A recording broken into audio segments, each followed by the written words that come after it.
Hello, and welcome to Habitat for Humanity of Wisconsin River Area's Make It in a Minute, the series that shows off cool DIY projects that you can make with products from your local Habitat for Humanity restore. In this episode, I'm going to show you how to make a birdhouse using only items available from the restore. Before you start, you'll need to do some shopping at your local restore. You will need a long plank of wood, basic tools such as a hammer, saw, sandpaper, and nails, and a hand drill with a hole saw bit. The first step to building a birdhouse is to find the wood you want to use.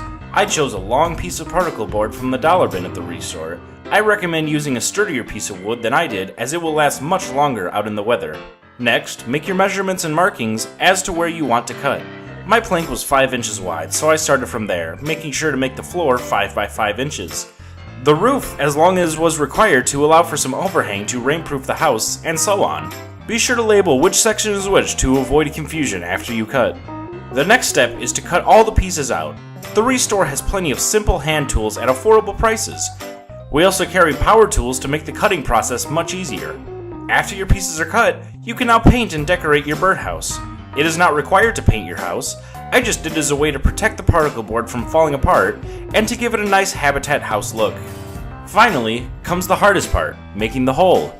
This can be done easily with a hole saw. If you don't have one, don't worry. I used a simple saw knife to cut a line pattern in the wood from a starting point made with a drill and knock the pieces out with a chisel and hammer. Remember, all of this can be purchased from your local Habitat restore. After you've made your hole, all you have to do is sand it down to make the bird's entryway safe and splinter-free.